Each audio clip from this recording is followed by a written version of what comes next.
አስተማሪ ታሪክ ብለሽ ነው የጻፍሽው ውዴ?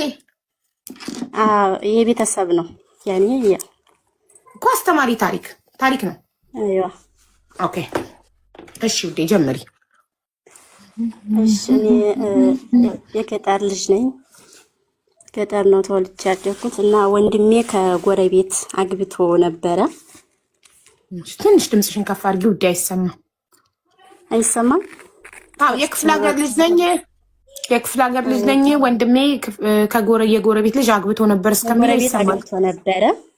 እሺ እና እየኖሩ እያለ ጠበይ ያመጣ ተጊዜ በኋላ መጀመሪያውንም ያኔ ትንሽ ኃይለኝነት አለበት።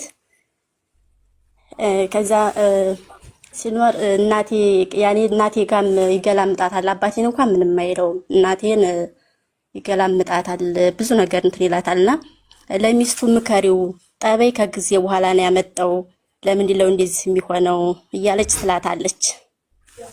ከዛ ሚስቱ እንደዛ ብላ ስትላት እናቴ ሄዳ ምን ትላለች እሷ፣ እናትህ ፍቺው አሉኝ እንደዚህ አሉኝ ምናምን ብላ ትነግረዋለች።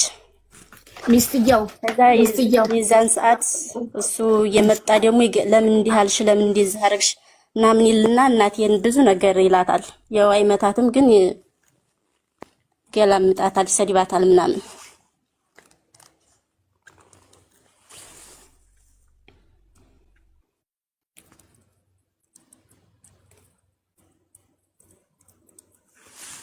እሺ እየሰማሁሽ ነው።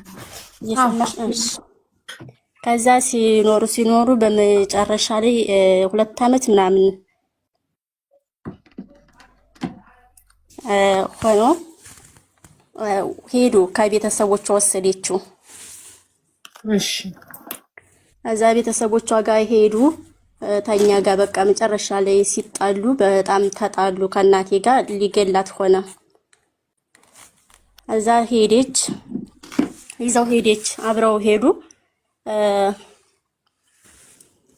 ከዛ ሄደው ደግሞ ከእናቲቱ ጋር ተጣላ ወንድሜ ከልጅቷ እናት ጋር። ወንድምሽ ከእናት ጋር ነው ችግር ያለበት? ከራሱ እናት ጋር ተጣላ፣ ቀጥሎ ደግሞ ከሚስቱ እናት ጋር ተጣላ። እሺ ከዛ ሲጣሉ አዲስ አበባ ትተው ሄደች ሚስቱ። እዛ አዲስ አበባ ትተው ትኬድ አዲስ አበባ ቤተሰብ ዝም ብላ ሄደች። ከዛ ዝም ብሎ ልጅ ወልደዋል። አንድ ልጅ እንትን ቂጣ እየጋገረ ነው የሚበላ። ማን ነው ቂጣ ጋግሮ የሚበላ? ወንድምሽ ወይስ ልጁ?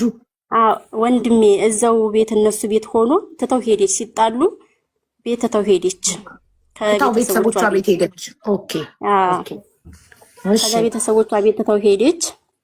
እየጋገረ ሲበላ ጎረቤት መጡና ልጃችሁን ለምንድን ለማትወስዱት? እሷ ጥለው ሄዳለች፣ ለምንድን ለማትወስዱት ምናምን ብለው ሲሉ መጡና ሲጠይቁ አባቴ እምቢ አለ። ተድሮ ሚስቴን እንትን እያለ ነው የሄደው፣ ስለዛ እዛው ይበርታ እንጂ እኛ ምንም የሚመለከተን ነገር የለም አለ። ኦኬ ድሮ ሚስቱን መርጦ ሄዷልና እኛ አገባንም አለ አባትሽ?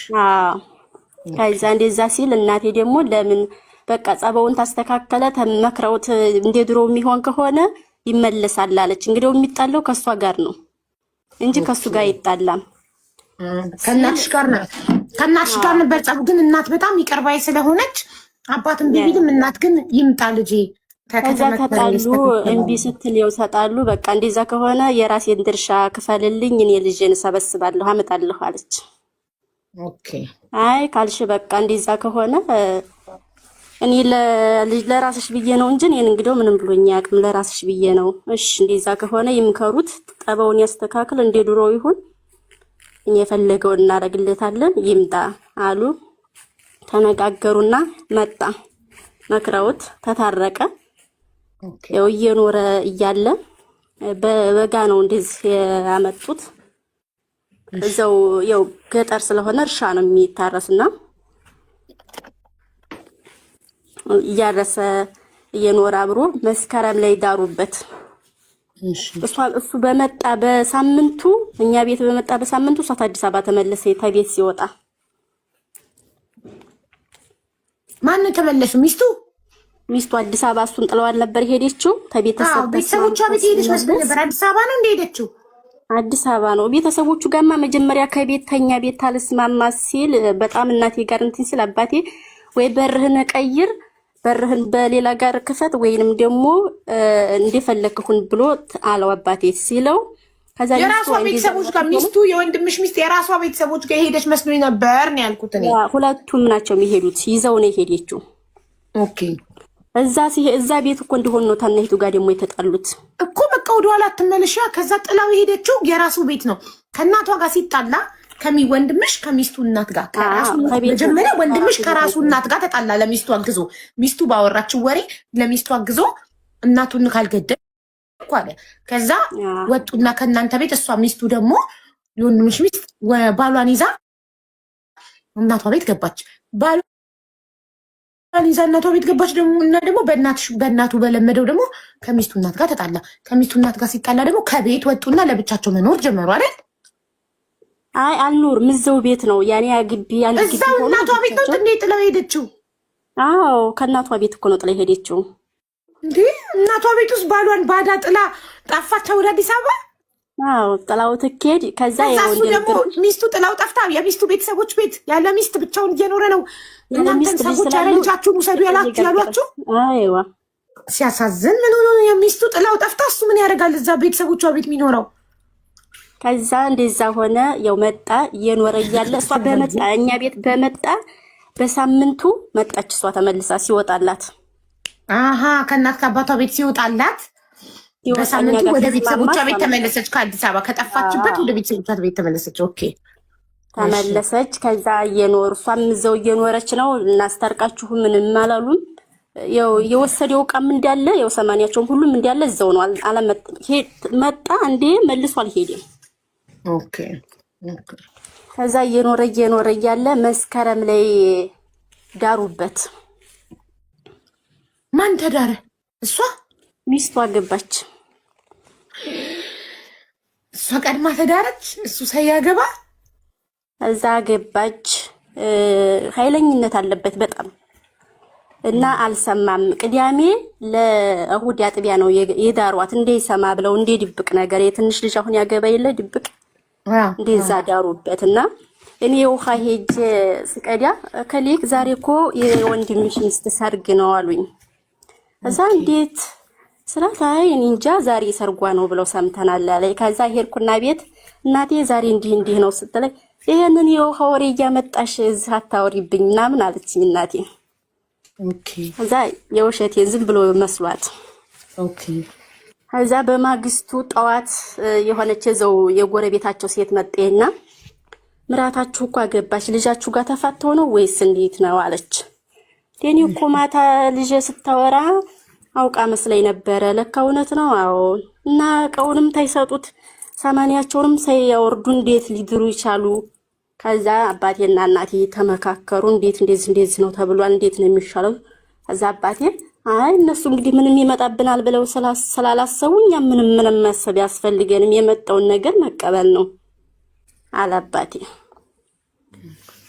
ከዛ የቅዳሜ አግብታ ሁርለት ዋለ፣ ሰኞ ዕለት፣ ማክሰኞ ዕለት፣ ሮብ ዕለት አረም ውረድ ሲባል አልወርድም አለ። ጠዋት እናቴ እንጀራ እየጋገረች እሱ ምግብ እየበላን ከኔ ጋር በእግረው በላ። እንዴ ከሌ በእግራ እኮ አይበላም ጥሩ አይደለም አይመለከትሽም አላት። እንዴ ድሮ ተመለሰበት። ከዛ መጣችና ጠራችኝና ከገበት አስነሳይና ሰምቶ ይሆን እንዴ ጠበው የተቀየረው ሰምተሻል ሲያወራ ሰምቶ ይሆን ስትለኝ እኔ አልሰማሁም አልኳት። ከዛ ስላት ዛሬ አትወርድም እንዴ ቆላ ስትለው አይ ዛሬ አልወርድም ከተማ ነው የሚሄደው አለ። ከዛ እንግዲህ ሰምቶ ነው የሚሆነውና አባቴ ደግሞ ታጣቂ ነውና እንግዲህ ምናልባት የምፈረው ይሄንን መንግስት የሰጠኝን እንትን ይዞ ሄዶ እንዳይገልብኝና አንተ ነህ የላከው እንዳይሉኝ እንጂ በሌላው ነገር እነሱ ስለሆኑ ያመጡት ምንም ማድረግ አንችልም ብሎ አላባቴ። ከዛ እንደዛ ሲል ከተማ ሲሄድ ይዛ ሲጠጡ እንዴ አንተ ኃይለኛ ነኝ ትላለህ፣ ሰውም ትጣላለህ፣ ምንም አይሉህም። ትናንት ሚስትህን አግብተውብህ ሲሄዱ ቤት ነበር ካለው አለኝ አለ። ከዛ ሲለው እንዴ ማን ሚስት? ያንተ ሚስት የት አግብታ የምትል ትናንት እኮ ይዘዋት ሄዱ። አሁን የኔ ሚስት አግብታ? አዎ። ከዛ ያንን የጀመረውንም ታይጠጣ ጅው ብሎ አባትየውን መንገድ ላይ ያገኘዋል። የልጅቷን አባት አረም እያረመ ከዛ እሱን ሰላም ብሎ መጥቶ እናቴ ጋር ጅው ብሎ መጥቶ ከዛ ስሚ እንጂ እሷን ለመግደል ነበር የመጣው ቅድሚያ እናቴ። ከዛ እንዴ እናትሽ ምን ታርግ? ይኸው ያኔ ስለሚጣሉ በቃ ኃይለኛ ነው። ዝም ብሎ ነው እንደመጣለች ነውና ስሚ እንጂ እናቴ ስሚ እንጂ ብሎ ስላት አቤት ስትለው ከሊያ አግብታ ነበር እንዴ? እኔ አልሰማሁም። ታዲያ ታግባችም እኛ እንድረሃለን። እኛ ያወጣ ነው ወጪ አውጥተን ያው እንግዲህ እንደምታውቂው አረብ ሀገር ሲባል ብዙ ብር የሚታፈስ ነው ይመስላችሁ የገጠር ታረብ ሀገር የመጣችውን እኛ እንድረሃለን፣ ችግር የለውም ታግባ። ግን አልሰማንም። አሁን ልጅን ትይዣለሽ አትይዥም አላት። እይዛለሁ ችግር የለውም አምጠው ብላ እናቴ ወፍጮ ቤት ያንን ላመጣ ልሄድ ነው ብሏት እሷም ወፍጮ ቤት እሱም ተነስቶ ልጅን ላመጣ ነው ብሎ ከዛ ቤት እዛ ቤት ሲሄድ ከሌ አባቱ ልጁን ትናንት እኮ እናቴን ይዘዋት ሄዱ ማታ። የት? እንጃ ይዘዋት ሄዱ ይለዋል። እዛ እንዴት እና ሄቱን ስጠይቅ ምንድነው እናንተ ምን አገባህና ስጠይቀኛለህ? ልጄ ነች እንጂ እኮ አንተ እኮ ምንም አይደለህ፣ ልጄ ናት፣ ምን ይመለከታል አለችኝ አለ። እንዴት አይመለከተኝም? ድራችሁልኛል ሰማኔን ታታወርዱ እንዴት ሲላት አይመለከትህም ስትለው ተዛ ዝበላት ልተዋት እያለስ ያመነታ በቃ ሰደበችው። ያኔ ተድሮ የሚወስ ስለሚጣሉ አባትየው ጥሩ ሰው ነው፣ እሷም ጥሩ ሰው ናት። ይኸው እንግዲህ ፈጣሪው ሴጣን ነው መስለኛል። እና ሲል ከዛ ዘው መቷት ይሄዳል እና ሄቱ ከዛ መታት ያው መታት ዘው ሲያታክሩ ሐኪም ቤትም ሲወስዷት ያው ብዙም እንትን አላለችም፣ አልቆየችም፣ ሞተች። ወንድምሽ በመታት ሞተች። ከዛ ያው እናቴም ወፍጮ ቤት ያው እንደነገርኩሽ ልጁን ሊያመጣ ነው ብላ ሄዳለች ወፍጮ ቤት። ከዛ እናቴቱን እዚህ መጥቶ ነበር እሷን ነበር ምናምን ይላሉ ሰምተው። ከዛ እናቴ አልሰማችም። ምንድነው እናንተ ነገሩ ይስላ እኛ ምንም አይደል እኛ ዝም ብለን ነው ይሏታል። ከዛ አንድ አባቴ ዘመር ነበርና ሄዶ አንቺ እዚህ ታስፈጫልሽ እሱ ልጅሽ እንደዚህ አርጎ ሄዶ ሲላት እኔ እኮ ምንድነው ብዬ ስላቸው ምንም አይደለም አሉኝ። እኔ ሀዲያ በምን አወኩኝ? እሱም ልጅ ላንጣ ብሎ ነው ሄደው ጥላታለች ስላቸዋለች። ከዛ ይዟት እሷን ወስዶ ቤት ቆልፎባት ከዛ አባቴ ጋር ይሄዳል። ዱር ስለሆኑ ሁሉም የተሰማራ ነው። ሁላችንም ዱር ሄደናል። ከዛ ሄድን እሱ ወንድምሽ ነው እናትሽን እንዳይጎዷት ነው ከወፍጮ ቤት አውጥቶ ወስዶ ቤት የቆለፈባት? እሱማ ምንም የለም አልደወለ፣ ለሱ አልተናገረ፣ ቤት አልሄደ፣ በዛው መጥቶ ነው በዛው የጠፋው እሱ። ታዲያ ማን ነው እናትሽን ከወፍጮ ቤት ወስዶ የቆለፈባት? እዛው የኛ ያው አንድ ሀገር ስለሆን እዛው ጎረቤቶች። ኦኬ እሺ። ከዛ እሷን ቆልፎ ያው አባታችንም እንትን ስለሆነ ዱር ስለሆኑ ሁሉም የአባታችንን መሳሪያ ቤት ሄዱ አምጥቶ አቀበለው ለአባቴ። ኦኬ ከዛ መጣን ያው እሷም እንትን አለች ብዙ በላለሁ። እሺ ቴንኪው አና። እሺ ቀጥል። ከዛ ያው እየኖርን ለአባትሽ መሳሪያውን ያቀበለው ማን ነው? አጎቱ። ኦኬ አባትሽ መሳሪያ ሳይዝ እንዳያጠቁት ነው እሱ ወንድምሽ በሰራው ስራ? አዎ ድንገት ያኔ አርጎ ስለሄደ እነሱም ስለማያውቁ ማንም አይነግራቸውም። እሱም አልደወለም አናውቅም። ከዛ ያንን ያው መቤት ሁሉ ገባን። በቃ ልቀቁ እንደዚህ ምናምን ሲባል እንግዲህ ተጅሮም እነሱ ናቸው ያመጡት። ከዚህም ብሄድ ያው ሬሳ ማራቅ ነው እንጂ እዛ ወዲቄም የሚያነሳኝ አላገኝም። እነሱ ናቸው ያመጡት ጣጣውን። ዞሮ ምንም ማድረግ አልችልም ብሎ አባቴ አለ። ሄዱ በቃ የአካባቢው ሰው ሰፈሩን ለቃችሁ ሂዱ እንዳይበቀሏችሁ ሲሏቸው አዎ ከዛ አባቴ ደግሞ እንደዛ ሲል አገርም ብለቅ የትም ቦታ ብሄድ ሬሳዬን ነው እንጂ ማርቀው ምንም እንትን ማድረግ አልችልም፣ የመጣውን መቀበል ነው አለ። ኦኬ። ከዛ ያው እነሱ ለቀቁ። እናታችን ሞተችበት ላይ አንቀመጥም ብለው ለቀቀው ሄዱ። ኦኬ። ከዛ ሄዱ። እየኖርን እነሱ ያው አዝመራ እንደዚህ ማዝበር ምናምን ወንድምሽ በቃ ጠፋ። ሴትዮዋን ገሎ ጠፋ። ኦኬ። ከዛ እየኖርን እያለን በሁለት አመቱ ገበያ ሲሄድ አገኙት ሁለት ልጆች። እነሱ ሁለት ልጆች አባቴን ገደልን ብለው ጥለው ሄዱ። አባትሽን? አዎ ሁለት ሆነው እሱ ብቻውን ነው። መሳሪያውን ደግሞ አንተ ልጅህ እንዲህ አድርጎ ጠፍቷልና አንተ ነህ ያሸሸኸው ብለው አባቴ መሳሪያውን ቀሙት። ከዛ ያው ያኔ ከዛ ገበያ ሲሄድ ሁለት ልጆቹ ቀጥቅጠው ገደልን ብለው ትተው ሄዱ። ኦኬ። ከዛ ተተወት ሄዱ። ያው እግዚአብሔር ይመስገን ተዛም ተያለንበት ከተማ ሪፈር ምናምን ተብሎ ጥቁር አንበሳ ድረስ መጣ። ጥቁር አንበሳ ድረስ መጣ። ለነሐሴ መድኃኒዓለም ነው የመጡት። ተነሐሴ መድኃኒዓለም እስከ ጥር ድረስ ታከመ አዲስ አበባ። እዛ ታከመ ዲያነ ሄድን። ከዛ አሁንም እየኖርን እነሱም ጠፉ። ከዛ እየኖርን በአመቱ ደግሞ እዛው ጎረቤት እዛው የሆነ ተቤታችን ትንሽ ከፍ ያለ ነበረ እርሻ። እንደዚሁ አሁንም ድኖ መጥቶ በአመቱ በመስከረም በነሐሴ ነበር የመቱት መጀመሪያ። በአመቱ ደግሞ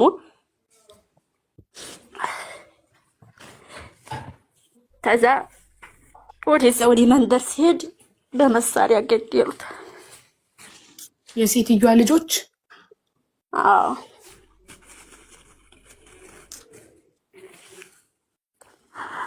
በጣም ያሳዝናል። ነው ሁሉን ጣጣ ያመጣው ወንድምሽ ነው? አዎ ከዛ ገደሉት። ወንድምሽ ባመጣው ጣጣ ለአባትሽ ተረፈ። ምስኪን ሞተ። ያው እናለኔም በጣም ተምርሽ በላይ እናቴ ምናምን እናቴ ያኔ ብዙም እንትን አላትም። ታባቲ ጋር በጣም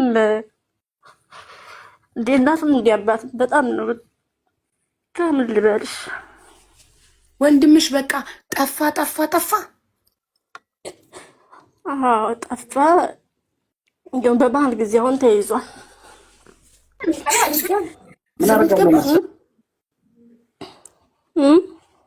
ተይዟል ማለት ያኔ እስር ቤት ገባ ተይዞ።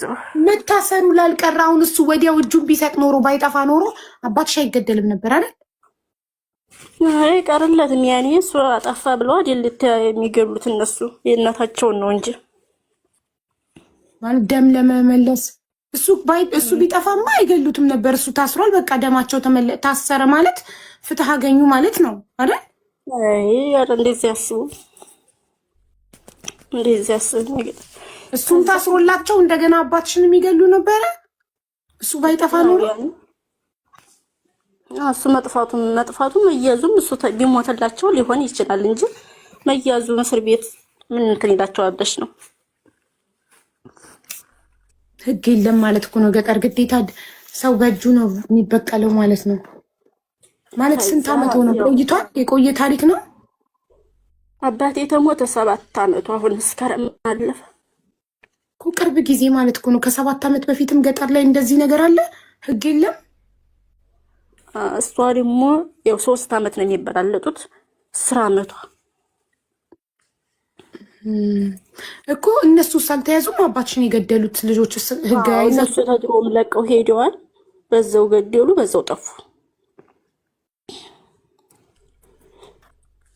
ከዛ እነሱ ቢያዙ ይታሰራሉ አይደል? አዎ ይታሰራሉ። ገጠር አሁንም አለ። ኦኬ ያሳዝናል በጣም እውነት በጣም ያስፈራል። ማለት ሰው ደፍሮ ሄዶ በእጁ የሚበቀላል ከዛ ይጠፋል እንዴ? ወዲያው ሲተኩሱ ፖሊስ አይደርስም ማለት ነው። ከቆየ በኋላ ነው ፖሊስ የሚመጣው። የለም ገጠር ስለሆነ ያኔ ስለሚሆን አይደር። እሺ በሽምግልና ለምን ችግሩን አልፈታችሁትም? በአንዳንዴ በካሳ በሽምግልና ምንም ይፈታላሉ። እንዴ ስማ የደም ካሳ ያኔ የደም ካሳ የደም እንትን ይከፈላል። ሽማግሌዎች የፈረዱትን የደም ካሳ ከከፈላችሁ አይበቀሉም ማለት እምቢ አሉ እኮ። ለምን እናንተ ጠይቃችሁ እነሱ እምቢ ብለው ነው? እምቢ አሉ። አባትሽ እኮ መጀመሪያም እኮ ዘመድ አዝማድ የሰፈር ሰው አካባቢውን ለቀ ሂድ ብሎት ነበረ። እሺ ብሎ ቢሄድ ጥሩ ነበር። እነሱም ለቀቁ። ያኔ አሁን ከተማን ቦታ ሊሄድ ቢባል እነሱ ከተማ ገቡ። የት ይገባል? ከዛስ ወዴት ይከዳል? አዲስ አበባ ሙሉ ቤተሰቡን ይዞ አባትሽ አዲስ አበባ መጥቶ አይኖርም? አይ እሱ ፈጣሪ ያኔ ካዘዘውና ካሰቡበት የትም የጉርጓድ ብትገቢም አታመልጭም። ያው ይቆያል እንጂ መቼውንም ቢሆን አያመልጥ። ወንድምሽ ግን እንዴት ጸጸቱን ይችላል? በሱ ስራ እሱ በገደለው አባትሽ ሲገደል ምን እንዴት ይጸጽተው? እስር ቤት ሄደሽ ጠይቀሽ ታውቂያለሽ ወንድምሽን?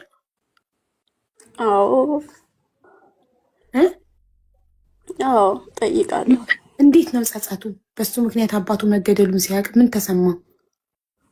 ቀራ ብሎ አይሄድም። ስንሄድ ወይ ለልጁ አልሆነ ወይ ለቤተሰቡ አልሆነ። አየሽ በጣም